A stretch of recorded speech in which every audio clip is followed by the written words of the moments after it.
वो कहते हैं ना कि वक्त करता है परवरिश बरसों, हादसा एकदम नहीं होता।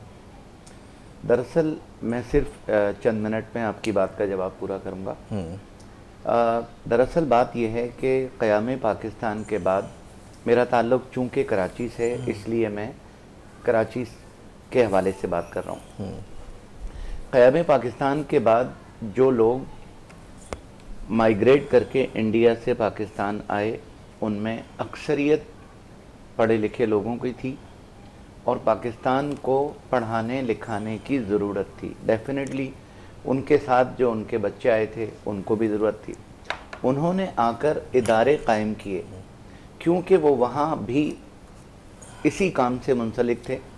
उन्होंने आकर इदारे कायम किए जिनके बड़े बड़े नाम हैं और आप उन सबको जानते होंगे, मैं भी जानता हूँ, बात तवील हो जाएगी। इसलिए जब उन इदारों को कायम किया, हुकूमत ने, गवर्नमेंट ने अपने इदारे कायम किए, बहुत अच्छी बात है, एक हेल्दी कंपटीशन क्रिएट हुआ।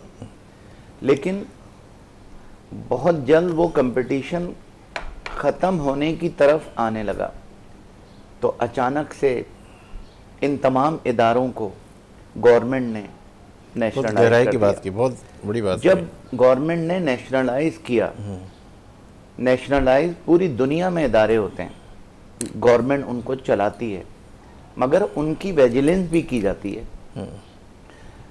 बदकिस्मती से गवर्नमेंट ने इदारे तो कब्जे में ले लिए, कॉलेजेस तो ले लिए, स्कूल तो ले लिए, लेकिन उनकी निगरानी, देखभाल नहीं कर सके।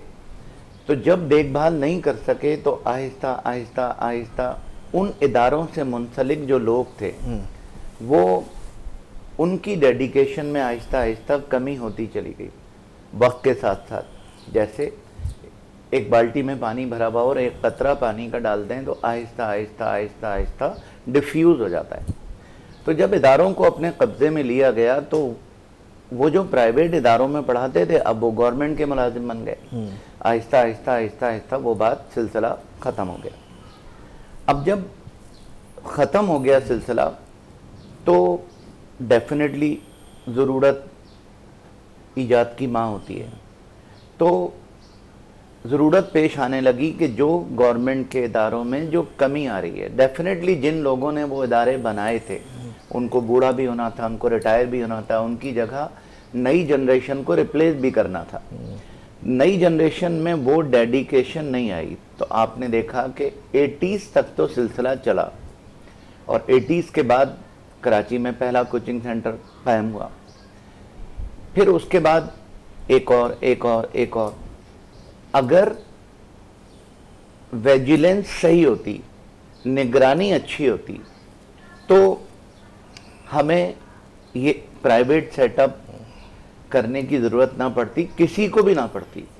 जैसे मैंने भी गवर्नमेंट स्कूल से पढ़ा है, आपने भी गवर्नमेंट स्कूल से पढ़ा होगा, लेकिन हमारे बच्चों ने नहीं पढ़ा क्योंकि उस वक्त उस मेयार के थे वो इदारे। जब उनका मेयार कम हुआ, डिक्लाइन की तरफ गए, तो डेफिनेटली अब जगह तो खाली रहती नहीं है।